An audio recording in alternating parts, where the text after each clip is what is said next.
This is FYI, a public affairs program of Strong Tower Christian Media on 93.7 The Light and Hope 100.7. And welcome to FYI. I'm JT Burcham. It's my honor each week to talk with interesting people about fascinating projects around Ohio and the Miami Valley. Today, no exception, talking with Brittany Carpenter. Welcome, Brittany. How are you today? I'm doing great. Thank you.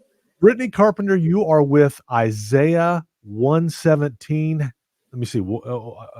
Isaiah House 117. Is that correct? Isaiah 117 House. Yes.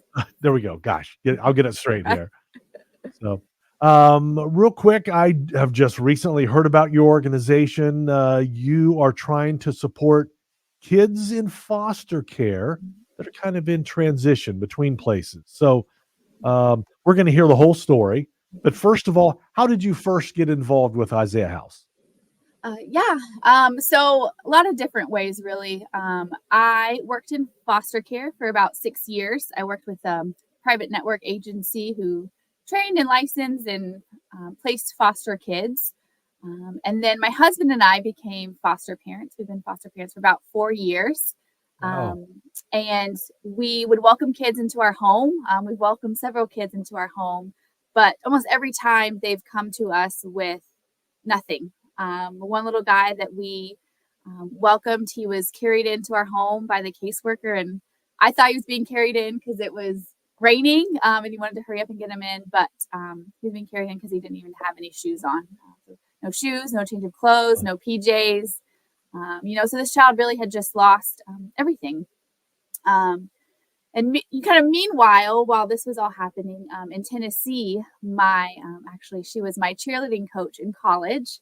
Her name is Rhonda Paulson, and she is the founder of Isaiah 117 House. But she started this ministry in her hometown to serve children who were entering foster care, who were coming into care with nothing, who were experiencing one of the hardest days, feeling alone and scared and like they were in trouble or that, they had been forgotten. So she started this ministry for those kids in her hometown. And she jokes that she thought it was only going to be one house.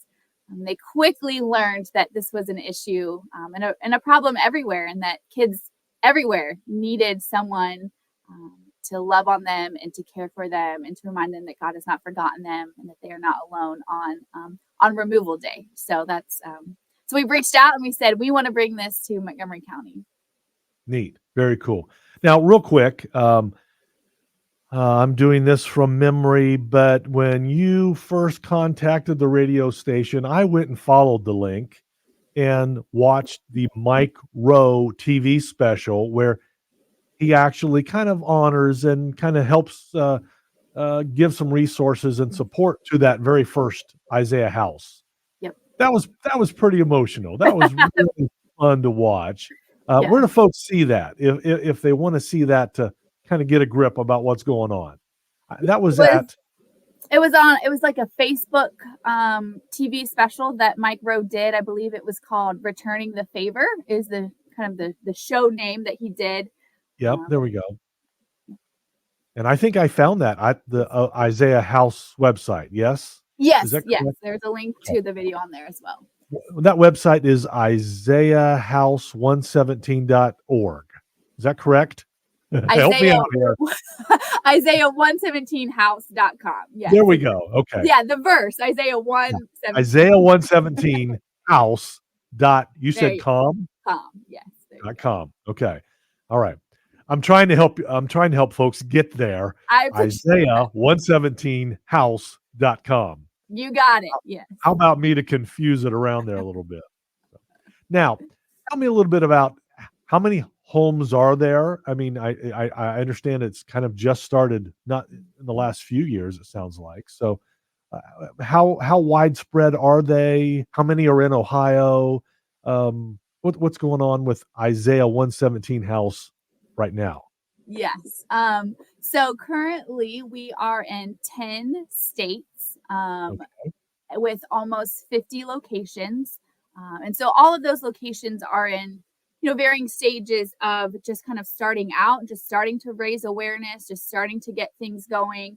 all the way up to having that actual open Isaiah 117 house. And currently there are 22 open homes right now.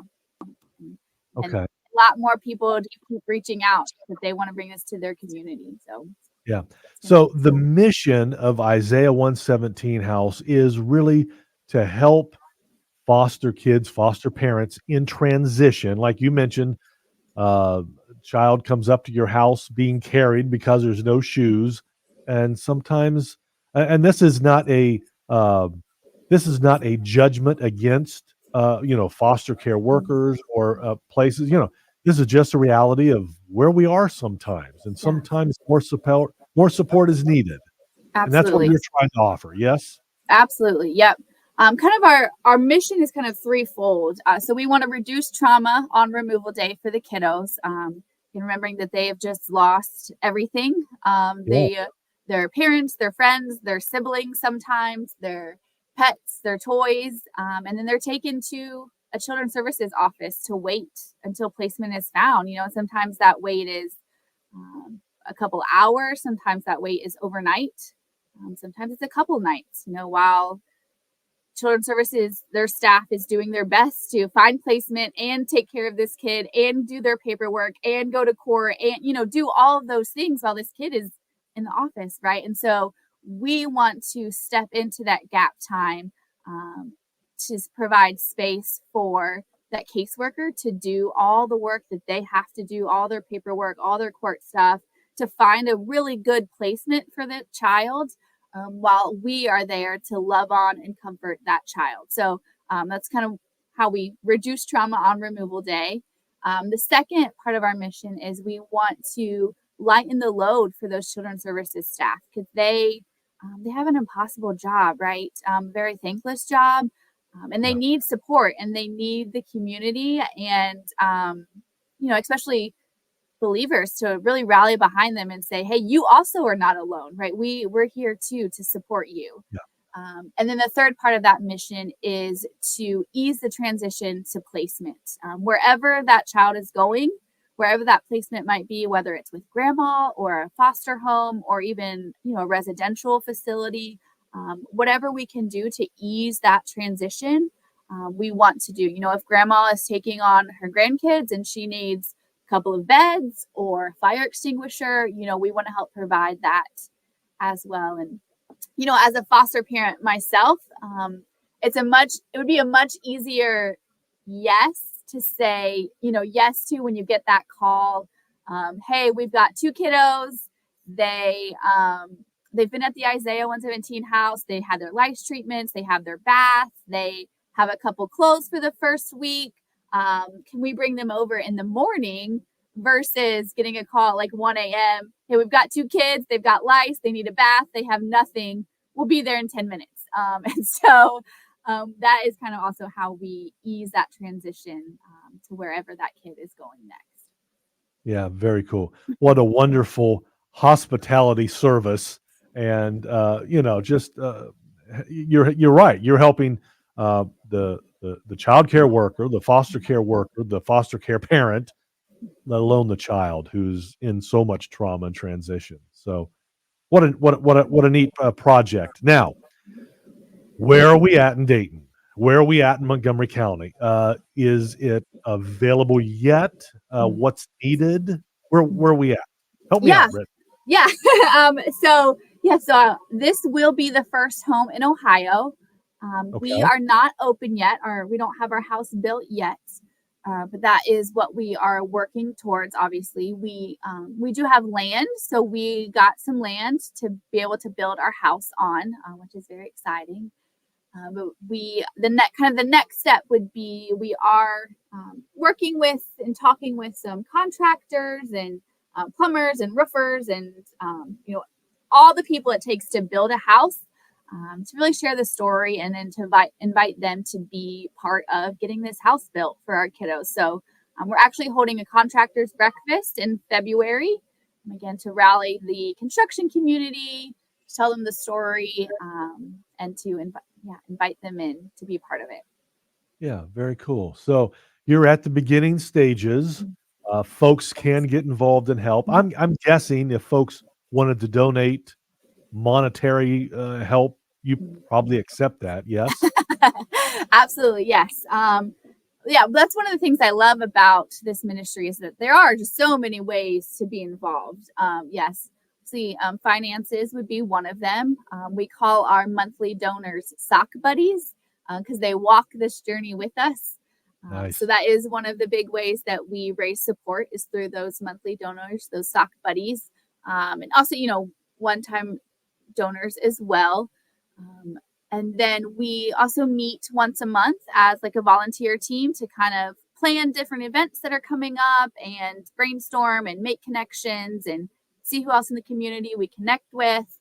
So we definitely, those meetings are open to everyone, anyone who wants to come and learn more and be involved that way. We meet the second Sunday of every month.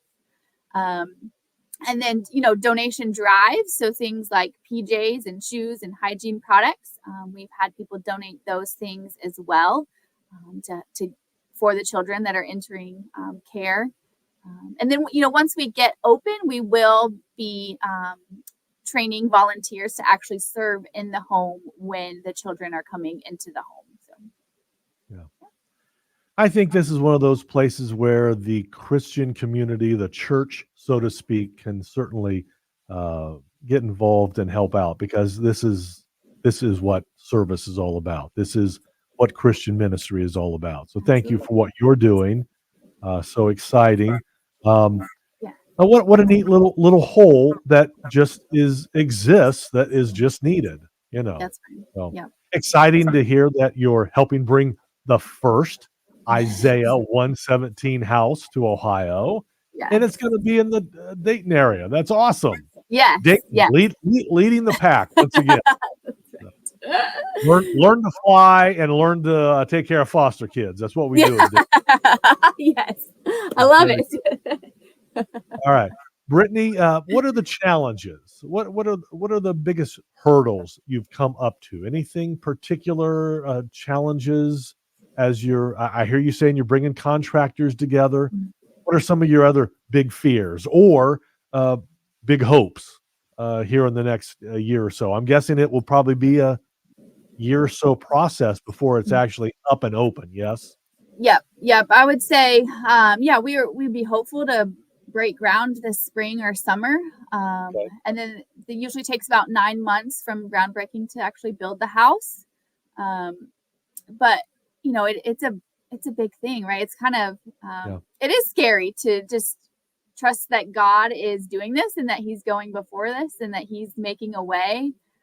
Because sometimes it doesn't always feel like that, or, it feels like, you mean you want me to build a house? I don't know anything about construction. I don't. Sure. Yeah. Just continuing, every day to trust that, he is making a way, and that he's reminding these kids, our kids, that they're not forgotten, and that he's with them and he's making a way for them also. Yeah. Also, while we're at it, always a good plea for foster parents. There's never enough, are there? There's never enough foster parents. So absolutely. Thank you for being a foster parent. How did you first get involved there? Was that what pricked your heart the very first time to get involved as a foster parent? Yeah, I think just working in foster care and seeing the need truly, and working with the kids and the foster parents. And part of my role was to recruit new foster parents, and I kind of felt like it was time to put my mouth where my money was, put my money where my mouth was. Sorry. Yeah, there you go. And to do that, and again, once you know the need and once you see it, I think the Lord just lays that on your heart to be able to do something. So, yeah. Brittany Carpenter, you can learn more about her great saga and adventure in building an Isaiah117house.com. Learn more at that website, Isaiah117house.com, and get involved the way you can and help Brittany out. Brittany, thank you for what you're doing, and we pray good progress on the house and your ministry there. Thank you so much. Thank you. Thank you. You say the website one more time. www.isaiah117house.com. Thanks, Brittany. This is FYI, a public affairs program of Strong Tower Christian Media on 93.7 The Light and Hope 100.7.